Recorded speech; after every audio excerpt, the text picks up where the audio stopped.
Hi hello welcome to Aadab Hyderabad. నేను journalist Sai. So municipal election results వచ్చేసినాయి. Congress party అద్భుతంగా perform చేశామని చెప్తున్నారు. బట్ బీఆర్ఎస్ వాళ్ళు ఏమో లేదు మేము గట్టి పోటీ ఇచ్చామని చెప్తున్నారు. బీజేపీ వాళ్ళు గతంలో లేనంతగా మేము కూడా సీట్లు సాధించామని చెప్తున్నారు. అసలు మున్సిపల్ ఎన్నికల ఫలితాలు ఏ విధంగా వచ్చాయి, కాంగ్రెస్కి ప్లస్ వచ్చినాయా, అనుకున్నంత సాధించారా లేదా ఇలాంటి విషయాలన్నీ కూడా మాట్లాడదాం. మనతోటి కాంగ్రెస్ నాయకులు వెంకట్ నాయక్ ఉన్నారు మనతోటి. బాగున్నారా? బాగున్నారా? Fine fine. సో అంటే రేవంత్ రెడ్డి గారు ప్రచారంలో 100 మున్సిపాలిటీలు సాధిస్తామని చెప్పారు.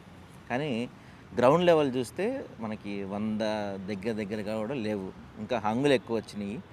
ఇంకోటి బీఆర్ఎస్ వాళ్ళు గతంలో 2020లో ఉన్నది కంపారిజన్ చేస్తున్నారు. అప్పట్లో వచ్చిన మున్సిపాలిటీలు ఇప్పుడు కాంగ్రెస్ రాలేదు, కొంత ప్రభుత్వ వ్యతిరేకత మొదలైంది అని బీఆర్ఎస్ వర్షన్. కానీ కాంగ్రెస్ వాళ్ళు ముఖ్యమంత్రి గారు వీరంతా లేదు అసలు అద్భుతమైన విజయం సాధించేసాం మేము, ప్రజలందరూ కూడా మా వెంటే ఉన్నారు, దూసుకుపోతున్నాం అని చెప్తున్నారు. ఏంటి గ్రౌండ్ రియాలిటీ ఏంటి? నిజంగా అన్ని సీట్లు వచ్చినాయి కాంగ్రెస్కి అన్న? విషయం ఏంటంటే అఫీషియల్కి అయితే 70 వచ్చినాయి. తర్వాత హంగులు ఏదైతే 30 వరకు ఏర్పడ్డాయో అవి దాంట్లో దాదాపు 20 నుంచి 25 వరకు కాంగ్రెస్ పార్టీకే వచ్చింది. అట్లా అనుకున్నప్పుడు కూడా 90 స్థానాల వరకు మేము రీచ్ అయినాము. 80 నుంచి 90% వరకు తెలంగాణ రాష్ట్రంలో ఉన్న మున్సిపాలిటీని గెలుచుకోగలిగినాము. తెలంగాణ రాష్ట్రంలో ఉన్న కార్పొరేషన్ మున్సిపల్ ప్రాంతంలో ఉన్న ప్రజల యొక్క మనసును గెలుచుకోగలిగినాం. చాలామంది అవాకు చవాకులు పేల్చిరు. ఏమని పేల్చిరంటే ఏది లోకల్ బాడీ పంచాయతీ ఎలక్షన్స్లా గుర్తులు ఉండవు కాబట్టి దాని మీద కాంగ్రెస్ పార్టీ సునాయాసంగా గెలిచి బయటకు వచ్చిందని చెప్పి బీఆర్ఎస్ పార్టీ కానీ లేదా బీజేపీ పార్టీ కానీ చెప్పే ప్రయత్నం చేసింది. కానీ గుర్తుల మీద జరిగితే ఇంకెట్లుంటుందో అని చెప్పి ఈ మున్సిపల్ కార్పొరేషన్ ఎలక్షన్లో మేము నిరూపించగలిగినాం. తెలంగాణ రాష్ట్రంలో మీరు చూడండి అన్న, ఒక మాట, ఆర్థికంగా అంత లేకపోయినప్పటికీ కూడా గౌరవ ముఖ్యమంత్రి గారు రేవంత్ రెడ్డి గారు ఒక ఆర్థిక క్రమశిక్షణని పాటిస్తూ తెలంగాణ రాష్ట్రంలో వనరులను స్ట్రీమ్లైన్ చేసుకుంటూ జిహెచ్ఎంసీ లాంటి ప్రాంతం ఏదైతే ఉందో అది ఆర్థికంగా వనరులాగా దాన్ని మార్చి రూరల్ ప్రాంతాల నుంచి ఇక్కడ నుంచి వనరు జనరేట్ అయ్యి రూరల్ ప్రాంతానికి అభివృద్ధి రూపంలో తీసుకెళ్లడం కోసం కంకణబద్దులై ఈరోజు అభివృద్ధిని సంక్షేమాన్ని రెండింటిని జోడేట్లాగా తీసుకుపోతున్నారు. ఇక దీని మీద బీఆర్ఎస్ పార్టీ అవాకు చెవాకులు వెళ్తుంది. బీఆర్ఎస్ పార్టీ దీన్ని రాంగ్ డైరెక్షన్లో తీసుకెళ్తుంది. ₹1 కూడా ఇవ్వని బీజేపీ పార్టీ ఏదైతే కేంద్రంలో ఉందో ప్రతి బడ్జెట్లో గుండు సున్నా ఇచ్చుకుంటూ తెలంగాణ రాష్ట్ర ప్రజలను మోసం చేసుకుంటూ తెలంగాణ రాష్ట్ర ప్రజలను చెవులో పూలు పెట్టుకుంటున్న బీజేపీ కూడా తెలంగాణ రాష్ట్రంలో ఓట్లు అడిగింది, మాయదారి మాటలు చెప్పింది, మత విద్వేషాలు రెచ్చగొట్టింది, కులాల మధ్య చిచ్చు పెట్టింది, పనికిరాని చెత్త విషయాలంతా ఏది ఎలక్షన్ స్టంట్లో భాగంగా చెప్పించి కూడా ఈరోజు కొంతవరకు కౌన్సిల్లో వాళ్ళు గెలిచిరు, కొంతవరకు కార్పొరేషన్లో వాళ్ళు కూడా గెలిచిరు. సో విషయం ఏంటంటే నిజాయితీగా కొట్లాడి ఎటువంటి ప్రలోభాలకు లోను కానివ్వకుండా ఎటువంటి ప్రగల్భాలకు వైపు వెళ్లకుండా ఈరోజు కాంగ్రెస్ పార్టీ కాంగ్రెస్ ప్రభుత్వము ఇంతమంది కౌన్సిలర్ని, సార్ మీరు చూడండి 2021లో మా పరిస్థితి ఏముండే, 2020లో మా పరిస్థితి ఏముండో, అప్పుడు వార్డు సభ్యులుగా గెలవాలంటే కూడా కష్టమున్న సిచ్యువేషన్. 2014లో తెలంగాణ రాష్ట్రంలో కాంగ్రెస్ పార్టీ అధికారంలో కోల్పోయిన తర్వాత బీఆర్ఎస్ పార్టీ అధికారంలోకి వచ్చిన తర్వాత ప్రతి ఒక్క సభ్యులని ఇది అప్పనంగా గొర్రెలను బర్రెలను కొన్నట్టు మరీ వాళ్ళ పార్టీలో చేర్చుకొని వాళ్ళ సంస్థాగతంగా బీఆర్ఎస్ పార్టీ నిర్మాణం చేసుకోవాలని చెప్పి గ్రౌండ్ లెవెల్లో కాంగ్రెస్ పార్టీ కార్యకర్తల నాయకులను ఇబ్బంది పెట్టి మరీ చేసిన సందర్భాలు ఉండే. ఆ స్థితి నుంచి ఈ స్థితికి కోలుకొని మేలుకొని ఇక్కడ దాకా రాగలిగి తెలంగాణ రాష్ట్రంలో పంచాయతీరాజ్ ఎలక్షన్స్లో కౌన్సిలర్లు అదేవిధంగా కార్పొరేట్ ఎలక్షన్స్లో గెలిచి నెక్స్ట్ జిహెచ్ఎంసీలో సత్తా చాటి ఎంపీటీసీ జెడ్పీటీసీ ఎలక్షన్లో కాంగ్రెస్ పార్టీ పవర్ ఏంటో చూపించడానికి గౌరవ ముఖ్యమంత్రి గారు రేవంత్ రెడ్డి గారి నాయకత్వంలో తెలంగాణ రాష్ట్ర పార్టీ క్యాడర్ సంసిద్ధమవుతుంది. ఇదంతా జరిగిన సినారియో. అయితే దీంట్లో మీరు చెప్తున్నారు గతంతో పోల్చుకుంటే బాగానే వచ్చినాయని చెప్తున్నారు. కానీ ప్రతిపక్షాల ప్రధాన ఆరోపణ ఏంటంటే కేవలం ఒక మున్సిపల్ ఎన్నికలకి ముఖ్యమంత్రి వచ్చి ప్రచారం చేయడం అనేది బహుశా చరిత్రలో మొదటిసారి. ఇలాంటి చిన్న వాటిని మేము పట్టించుకోము, మీరు ఏకంగా ముఖ్యమంత్రిని ప్రచారం చేయించారు అని చెప్పి వాళ్ళు చేస్తున్న ఆరోపణ. నేను ఒకటి అడుగుతున్నా చూడండి అన్న, తెలంగాణ రాష్ట్రంలో కాంగ్రెస్ పార్టీ అధికారంలోకి రావడం కోసం కాంగ్రెస్ పార్టీ నాయకులు కార్యకర్తలు భుజాన జెండాలు వేసుకుని మరి ప్రతి సభల్లో ప్రతి సమావేశంలో తిరిగిరు. ఎవరి కోసము? ఎమ్మెల్యేలు అవ్వాలి తెలంగాణ రాష్ట్రంలో, కాంగ్రెస్ పార్టీ అధికారంలోకి రావాలి, గౌరవ ముఖ్యమంత్రి గారు రేవంత్ రెడ్డి గారు ముఖ్యమంత్రి కావాలి. అదేవిధంగా చాలామంది ఎమ్మెల్యేలు ఎవరైతే ఉన్నారో పొంగులేటి శ్రీనివాసరెడ్డి గారు కావచ్చు, లేకపోతే జూపల్లి కృష్ణారావు గారు కావచ్చు, లేకపోతే ఉత్తమ్ కుమార్ రెడ్డి గారు కావచ్చు, కోమటిరెడ్డి వెంకటరెడ్డి గారు కావచ్చు, సీతక్క గారు కావచ్చు, ఇలా ఎవరైతే పార్టీ కోసం కష్టపడ్డ వ్యక్తులు ఎవరైతే ఉన్నారో వాళ్ళను మంత్రులుగా చూడాలి, వాళ్ళను ప్రభుత్వంలో భాగస్వామ్యం చేయాలని చెప్పి కార్యకర్తల నాయకులందరూ వాళ్ళ కోసం పనిచేసినప్పుడు ఆ కార్యకర్తల నాయకుల కోసం ఆ కార్యకర్తల నాయకుల కోసం ఎమ్మెల్యేలు, మంత్రులు, ముఖ్యమంత్రి గారు పనిచేయలేరండి. మా కృతజ్ఞత ఉందండి కాంగ్రెస్ పార్టీకి. కాంగ్రెస్ పార్టీలో ఉన్న గొప్పతనం ఏంటంటే ఒక కార్యకర్త గెలుపు కోసం ముఖ్యమంత్రి గారు కూడా వచ్చి ప్రచారం చేస్తారు. ఎందుకంటే ఆ కార్యకర్త ముఖ్యమంత్రి గారు గెలుపుకోవాలి భాగస్వామి అయిండు కదా. ఆ ముఖ్యమంత్రి గారు ఈరోజు గౌరవ ముఖ్యమంత్రి గారు రేవంత్ రెడ్డి గారు ముఖ్యమంత్రి అవ్వారంటే వారి పాత్ర ఉంది కదా. మరి కృతజ్ఞత ఉంటాం మేము, ఆ కృతజ్ఞత తీర్చుకుంటాం మేము. వాళ్ళ కోసం ఎంత దూరమైనా వెళ్తాం.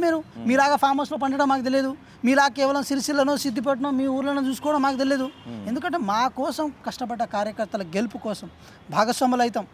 వాళ్ళకు పైసలు లేకపోతే పైసలు ఇస్తాం, వాళ్ళకు పవర్ లేకపోతే పవర్ ఇస్తాం. వాళ్ళు జెండా బట్టి ముందుకు రావడం కోసం వాళ్ళకు మజబూత్ బలాన్ని ఇస్తాం మేము. అది కాంగ్రెస్ పార్టీకి ఉన్న చిత్తశుద్ధి. మేము చేస్తాం ఆ పని. నెక్స్ట్ రాబోయే ఎంపీటీ జెడ్పీటీ ఎలక్షన్లో కూడా గౌరవ ముఖ్యమంత్రి గారు అలాగే ప్రచారం చేస్తారు. ఏ ఎలక్షన్ వచ్చినా కార్యకర్తలను, నాయకులను గెలిపించుకోవడం కోసం గౌరవ ముఖ్యమంత్రి గారు కాళ్లకు చక్రాలు కట్టుకొని తిరుగుతారు. ఇది ఫ్యాక్ట్. ఎందుకంటే మాకు ప్రతి ఎలక్షన్ ప్రతిష్టాత్మకమైందే. ఎందుకంటే మా కార్యకర్తలు నిలబడుతున్నారు కాబట్టి. మా కార్యకర్తలు జెండాను భుజాల మోసిన కార్యకర్తలు, కష్ట నష్టాలను అనుభవించిన కార్యకర్తలు 10 సంవత్సరాల పాటు ఈ పోలీస్ స్టేషన్ చుట్టూ తిరుగుడు, ఆ పోలీస్ స్టేషన్ చుట్టూ తిరుగుడు. చాలామంది కార్యకర్తల నాయకులు వాళ్ళ టార్చర్ భరించలేక మాలలు వేసుకొని దేవుళ్ళ దగ్గరికి పాదయాత్రల రూపంలో పోయిన సందర్భాలు ఉంటాయి సార్. ఇది వాస్తవం, తెలంగాణ రాష్ట్రంలో జరిగింది. సో ఈరోజు వాళ్ళకొక ఆశ కలిగింది, వాళ్ళ ఒక ఆశయం తెలంగాణ రాష్ట్ర ప్రభుత్వంలో, కాంగ్రెస్ ప్రభుత్వంలో, ప్రజాప్రభుత్వంలో మేము భాగస్వాములు కావాలని అనుకుంటున్నారు. మా కార్యకర్తలు, మా నాయకులు మేము భాగస్వాములు చేసుకుంటున్నాము. మీలాగా ఉద్యమకారులను, ఏదో విధంగా ఉద్యమ ద్రోహులను మీ పార్టీలో చేర్చుకొని నిజంగా కష్టపడ్డ బీఆర్ఎస్ పార్టీ కార్యకర్తలను పక్కన పెట్టిన సందర్భం ఈ కాంగ్రెస్ పార్టీ కాదు. కాంగ్రెస్ పార్టీ కార్యకర్తల నాయకులను హక్కులో చేర్చుకుంటుంది. అయితే దీంతో పాటుగా ఇవి పక్కన పెడితే మంత్రుల మధ్య కొంత గొడవలు అవుతున్నాయి. మన ముఖ్యమంత్రి గారు కూడా నేనే రాజు నేనే మంత్రి, ఇంకో 10-12 సంవత్సరాలు నేనే ముఖ్యమంత్రిగా ఉంటా అని చెప్పి ముఖ్యమంత్రి గారు అన్నారు. వెంటనే రాజగోపాల్ రెడ్డి గారు కూడా కౌంటర్ ఇచ్చారు. ఆయన ముఖ్యమంత్రి ఉంటా అంటున్నాడు కానీ ఏ పార్టీకో చెప్పట్లేదు అని. సో ఈ మంత్రుల మధ్య గొడవలు, ఈ కాంగ్రెస్ పార్టీల అంతర్గత కలహాల వల్ల ప్రజా సమస్యలు పట్టించుకోలేని ఒక మాట కూడా ఉంది సార్. ఒక విషయం ఏంటంటే గౌరవ ముఖ్యమంత్రి గారు అయితే ఆ మాట అనలే. 8 సంవత్సరాల వరకు నేనే ముఖ్యమంత్రి ఉంటా అని చెప్పి ఆ మాట అనలే. ఆ మాటను కొంత వ్యక్తీకరించిన సందర్భం ఉండే. గౌరవ ముఖ్యమంత్రి గారు చెప్పిన విషయం ఏంటంటే 10 సంవత్సరాల పాటు కాంగ్రెస్ పార్టీ అధికారంలోకి ఉంటుంది. ఇప్పటికే 2 సంవత్సరాలు అయిపోయింది, ఇంకా 8 సంవత్సరాల కాల పరిమితి ఉంది. ఆ కాల పరిమితిని కాంగ్రెస్ పార్టీకి, ప్రజాప్రభుత్వానికి ప్రజలు మద్దతు తెలుపుతారని చెప్పి కాన్ఫిడెన్స్తో చెప్పారు, విశ్వాసంతో. ఫామ్ హౌస్లో పడుకున్న కేసీఆర్ గారు బయటకు వచ్చి అదే విశ్వాసంతో మాట్లాడగలుగుతారా? ఫామ్ హౌస్లో ఉన్న కేసీఆర్ గారు ప్రతిపక్ష నేతగా జీతాలు తీసుకొని, అలవెన్సెస్ తీసుకొని, ఆ మెయింటెనెన్స్ తీసుకుంటున్న 10 సంవత్సరాల పాటు తెలంగాణ రాష్ట్రం పాలించి దోచుకున్న కేసీఆర్ గారు బయటకు వచ్చి ఆ కాన్ఫిడెన్స్ ఇవ్వమని చెప్పండి. ఎవరొద్దుంటున్నారు? 10 సంవత్సరాలు మీకు అది అవకాశం ఇచ్చారు, దోచుకున్నారు. 10 సంవత్సరాలు మాకు అవకాశం ఇస్తారు. మీరు ఏదైతే దోచుకున్నారో ఆ పైసలను తీసుకొస్తాము, అది ప్రజలు వంచుతాం. ఆ నినాదంలో మేము వెళ్ళగలిగినాం. ప్రజలు మమ్మల్ని మద్దతు ఇచ్చారు, మమ్మల్ని నమ్మిర్రు. ఈరోజు సంస్థాగతంగా జరుగుతున్న ప్రతి ఎలక్షన్స్లో, ప్రతి రూరల్ బాడీస్లో కానీ ప్రతి దాంట్లో మాకు అవకాశాలు ఇస్తున్నారు. దట్ మీన్స్ మీకు మా ఆశీర్వాదాలు ఉన్నాయి. ప్రజలు అంటున్నారు మీకు మా ఆశీర్వాదాలు ఉన్నాయి. మీరు అదే ముందు చూపుతో ముందుకెళ్ళండి, అదే విచక్షణతో ముందుకెళ్ళండి. ఈ ప్రజాప్రభుత్వాన్ని అలాగే వర్ధిల్లేలాగా చేయండి. ఈ ప్రజాస్వామ్యబద్ధంగా నడుస్తున్న ప్రభుత్వం ఏదైతే ఉందో దీంట్లో మానవ హక్కులకు ఉల్లంఘన జరగనీయకుండా ప్రజా సంఘాల మద్దతుతో, అదేవిధంగా చాలా వరకు ఏదైతే క్వశ్చనింగ్ ప్రెజర్ గ్రూప్స్ ఉన్నాయో వాళ్ళందరినీ కలుపుకొని ఎటువంటి ఇబ్బందులు వచ్చినా కూడా దాన్ని తీసుకొని ముందుకెళ్ళగలిగే ప్రయత్నం మీరు చేయండి అని చెప్పి ప్రజలు మమ్మల్ని ఆశీర్వదిస్తున్నారు. ఆ ఆశీర్వాదం మేరకు మేము ముందుకెళ్తున్నాం. ఆ కాన్ఫిడెన్స్తో మాత్రమే మేము ఇంకా 8 సంవత్సరాల వరకు ఈ తెలంగాణ రాష్ట్రం పరిపాలిస్తామని చెప్పి అంటున్నాం. సార్ ఎందుకన్నాం సార్? మీరు చూడండి, మేము తెచ్చినాం, మేము కొట్లాడినాం అన్న వాళ్ళు ఈరోజు 10 సంవత్సరాల పాటు తెలంగాణ రాష్ట్రాన్ని పరిపాలించుకుంటున్నారు. మేము ఇచ్చినాం, మేము సాధించినాం అని చెప్పి కాంగ్రెస్ పార్టీ బలంగా నమ్ముతుంది. కాబట్టి ఈరోజు ఇంకా 10 సంవత్సరాలు మాకు ఇవ్వమని చెప్పి ప్రజల దగ్గర అడుగుతున్నాం. దాని తగ్గట్టు పనిచేస్తాం సార్. ఫామ్ హౌస్లో వండుకోము, సోషల్ మీడియాని నమ్ముకోము, అదే అడ్డగోలుగా ఫోన్ ట్యాపింగ్లు చేయము, అసైన్మెంట్ భూములు గుంజుకోము, పేద ప్రజలతో మానవ హక్కులు ఉల్లంఘన చేయము, అదేవిధంగా నిరుద్యోగులు పొట్టగొట్టము, ఇలాంటివి ఏం చేయము. ప్రజాస్వామ్యబద్ధంగా ఉన్న ప్రజాపాలనను ప్రజలకు ఇవ్వడం కోసం పనిచేస్తాము. దాన్ని రిఫరెండంగా తీసుకుంటాము. ఆ రిఫరెండంతోనే మళ్ళీ ఎలక్షన్లో గెలవబోతున్నాం. అయితే ఫైనల్గా తొందరలోనే బహుశా ఈ వారంలోపే మనకి ఎంపీటీసీ జెడ్పీటీసీ నోటిఫికేషన్ వచ్చే అవకాశం కనిపిస్తుంది. సో ఎంపీటీసీ జెడ్పీటీసీలో కాంగ్రెస్ పార్టీ ఎలా పర్ఫామ్ చేస్తుంది అనుకుంటున్నారు? ఏ విధంగా ముందుకెళ్ళబోతుంది సార్? అదే సార్, వాళ్ళు అన్నారు కదా పంచాయతీ ఎలక్షన్ అప్పుడు అది గుర్తుల మీద జరుగుతలేదు కాబట్టి ఏదో కాంగ్రెస్ పార్టీకి ఏదో అవుతుంది అన్నారు కదా. గుర్తుల మీద జరిగినప్పుడు గుద్దితే మామూలు గుద్దలేదు తెలంగాణ రాష్ట్ర ప్రజలు. ఆ గుద్దుడికే మీరు ఫామ్ హౌస్ నుంచి బయటకు వెళ్లకుండా అయిపోయారు. మీరు సిద్దిపేట సిరిసిల్లకే పరిమితయ్యారు బాబా అమృతులు ఇద్దరు కలిసి. సో విషయం ఏంటంటే అదే గుర్తుల మీద జరిగే ఎంపీటీ జెడ్పీటీ ఎలక్షన్లో కూడా మా దమ్మేందో కూడా మేము చూపిస్తాం కదా. ఇప్పుడు దెబ్బ మీద దెబ్బ పడుతుంది. మీకు దెబ్బ మీద దెబ్బ ఎట్లా పడుతుంది అంటే కోలుకోలేని దెబ్బ పడుతుంది. మీలో మీకు చీలికలు, మీలో మీకు బాధలు, ఇబ్బందులు, ఏ ప్రజల్ని అడ్డం పెట్టుకొని వాళ్ళ ఎమోషన్స్తో ఆడుకొని తెలంగాణ రాష్ట్రంలో అధికారాన్ని మీరు కొల్లగొట్టిరో, అదే ప్రజలు మిమ్మల్ని చీత్కరించుకునేలాగా, అదే ప్రజలు మిమ్మల్ని చీదరించుకునే రోజులు బయటకు వస్తాయి. ఈరోజు చాలా సాంప్రదాయంలాగా, శుద్ధపూసంలాగా చాలా మంచి మాటలు ప్రగల్భాలు పలుకుతున్నారు. మీకు తెలంగాణ సమాజం తెలియని కాదు. కాబట్టి రాబోయే ఎలక్షన్స్లో జెడ్పీటీసీ మాత్రమే కాదు సార్, జిహెచ్ఎంసీ అతి పెద్ద ఎలక్షన్స్ ఇవి. 2 కోట్ల దాదాపు 1 కోటి నుంచి 1 కోటిన్నర నుంచి 2 కోట్ల వరకు జనాభా ఉన్న, డైరెక్ట్గాను ఇండైరెక్ట్గా ఉన్న జనాభా ఉన్న హైదరాబాద్ సార్ ఇది. ఈ హైదరాబాద్ ఎలక్షన్ ఎట్లా ఎదుర్కొంటామో మేము కూడా ఛాలెంజ్ చేస్తున్నాము. హైదరాబాద్ జిహెచ్ఎంసీలో మేము బాగా వేస్తాము, ఎంపీడీ జెడ్పీటీసీ ఎలక్షన్లో మేము బాగా వేస్తాము. అదేవిధంగా తెలంగాణ రాష్ట్ర ప్రజలకు ఇవ్వాల్సిన సంక్షేమం ఏదైతే ఉందో, అభివృద్ధి ఏదైతే ఉందో, దాన్ని చాలా సిస్టమేటిక్గా ప్రాపర్ పద్ధతిలో ఒక విధ్వంసం అనే మాట లేకుండా మేము దాన్ని తీసుకెళ్తాము. దాని తగ్గట్టే ప్రణాళికలు మా దగ్గర ఉంటుంది. మేము ఇంకో విషయం కూడా చెప్తున్నాం, రాబోయే ఎలక్షన్స్లో కూడా మా మంత్రులు, మా ఎమ్మెల్యేలు, మా గౌరవ ముఖ్యమంత్రి గారు అందరూ కలిసి అదే అదే చిత్తశుద్ధితో, అదే కాన్ఫిడెన్స్తో, అదే ఒక మంచి ఉద్దేశంతో ఆ ఎలక్షన్ కోసం పనిచేస్తారు. అయితే ఇప్పుడు మనం చూసుకుంటే గతంలో బీఆర్ఎస్ ప్రధానంగా కాంగ్రెస్ పార్టీ పోటీగా బీఆర్ఎస్ కనిపించింది. ఈ ఎన్నికల్లో చూస్తే కొన్ని చోట్ల బీఆర్ఎస్ బీజేపీ అఫీషియల్గా కావచ్చు, అన్అఫీషియల్గా కావచ్చు, కలిసి పనిచేసిన పరిస్థితి కనపడింది కొన్ని చోట్ల. సో ఇది భవిష్యత్తులో మీరు చెప్పే ఎంపీటీ జెడ్పీటీసీ కాబట్టి జిహెచ్ఎంసీ ఇక్కడ పట్టణాల్లో జరిగే ఓటర్స్ సహజంగా పట్టణాల్లో బీజేపీకి మంచి పట్టు ఉంటుంది. అలాంటి చోట్ల బీజేపీ బీఆర్ఎస్ కలిస్తే కాంగ్రెస్కి ఇబ్బందులు ఎదురే అవకాశం ఉందంట. ఏడ పట్టణంలో మంచి పట్టు ఉంటుంది సార్. ఇప్పుడు మహబూబ్ నగర్ చూడండి, వరంగల్ చూడండి, నల్గొండ చూడండి, ఖమ్మం చూడండి. ఒక మహబూబ్ నగర్లో ఏదో ఆ నారాయణపేట ఒక్కటే మూలికి అది గెలిచింది. మొత్తంలో ఏదో రాజకీయం చేద్దాం కార్పొరేషన్ 2 అక్కడ తప్ప ఇంకెక్కడ అది లేదు. కరీంనగర్ కార్పొరేషన్, తర్వాత నిజామాబాద్ కార్పొరేషన్. నేను ఏమంటున్నా అంటే సార్, ఎక్కడైతే ఎంఐఎం ఉంటుందో అక్కడ బీజేపీ ఉంటుంది. ఎంఐఎం ఏమంటది, మత ప్రాతిపదికన ముందుకు పోతుంది. ఎంఐఎంతో మీరు కూడా ఫ్రెండ్షిప్ చేస్తున్నారు. ఒకటి మేము ఏమంటున్నాం, మాతో అలయన్స్ అవ్వడం కోసం మేము ఎవరైనా అలయన్స్ చేసుకుంటాం. కానీ అల్టిమేట్ పొలిటికల్ సినారియో నేను మీకు ఒకసారి చెప్తున్నా, మీరు వినండి. అల్టిమేట్ పొలిటికల్ సినారియో ఏముంటుందంటే, మీరు చూడండి సాయి గారు, కరీంనగర్ ఉంది, ఎంఐఎం వర్సెస్ బీజేపీ లెక్క బండి సంజయ్ గారు ఒక చిత్రీకరణ క్రియేట్ చేస్తారు. మీరు చూడండి, ఖమ్మంలో ఎందుకు జరగదు, నల్గొండలో ఎందుకు జరగదు, వరంగల్ ఎందుకు జరగదు, మహబూబ్ నగర్లో ఎందుకు జరగదు అంటే, ఇప్పుడు ఖమ్మంలో ముస్లిం జనాభా లేదా, అదేవిధంగా ఖమ్మంలో హిందూ జనాభా లేదా, నల్గొండలో లేదా, మహబూబ్ నగర్లో లేదా, లేకపోతే వరంగల్లో లేదా, ప్రతి చోట ఉంటుంది. కానీ ఏకీకృతం అవ్వడం కోసం మతం అనేది ప్రాతిపాదికన వాళ్ళు తీసుకోరు, మత ప్రాతిపాదికన వాళ్ళు కన్సాలిడేట్ అవ్వరు. మతం అనేది కేవలం ఏది ఇంట్లో మనం పాటించేది, మన వ్యవహార శైలి మాత్రమే, అది రాజకీయాలకు సంబంధం లేక చూస్తారు. కానీ ఈ ఎల్లయ్య మల్లయ్య పులేలంతా తయారయ్యారు కదా. ఇది నార్త్ తెలంగాణలో ఉన్న కొంతమంది 8 మంది ఎంపీలు కానీ ఎమ్మెల్యేలు కానీ వాళ్ళందరూ ఏం చేస్తారంటే, ఎక్కడైతే ముస్లిం ఓటర్లు ఉన్నారో వాళ్ళు గెలకడం కోసం, వాళ్ళు రెచ్చగొట్టడం కోసం కావాలని వాళ్ళు రాళ్ళు వేసే ప్రయత్నం చేస్తారు. ఆ రాళ్లను ఎక్కడ ఏమైతే మనం మత ప్రాతిపదికన వాళ్ళు మనం టార్గెట్ చేస్తున్నాం, వాళ్ళందరూ కన్సల్టేట్ అవుతారు. అటు కాంగ్రెస్ పార్టీని దెబ్బ కొట్టడం కోసం 2 పార్టీలు ఏదైతే డ్రామాలు ఆడితే ఆ డ్రామాల నుంచి వాళ్ళు ఒకరినొకరు లబ్ధి పొందుతున్నాయి. సో ఇలాంటి వ్యవహార శైలిలో భాగంగా మేము కూడా ఏమంటున్నాం అంటే, బీఆర్ఎస్ పార్టీని బీజేపీ పార్టీని ఏదో 2గా మేము చూస్తున్నాం. అవి ఒక తాను ముక్కలే, అవి కలిసి డేటింగ్ చేసినాయి సార్. అసెంబ్లీ ఎలక్షన్ అప్పుడు కలిసి డేటింగ్ చేసినాయి. వాళ్ళ మధ్య చాలా వ్యవహారాలు నడిచినాయి.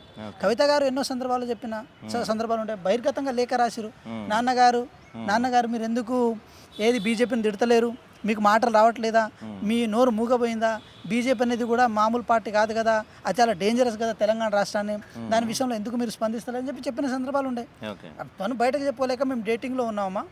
సో బీజేపీతో కొంచెం ఇంటర్నల్గా మా మధ్య కొంత నడుస్తుంది, దానికి కొంచెం నడవడం అని మాట్లాడతారు. మేము కొట్టినట్టు చేస్తాం, నువ్వు ఏడ్చినట్టు చేయని చెప్పి వాళ్ళ మధ్య ఒక సత్సంబంధాలు నడుస్తున్నాయి.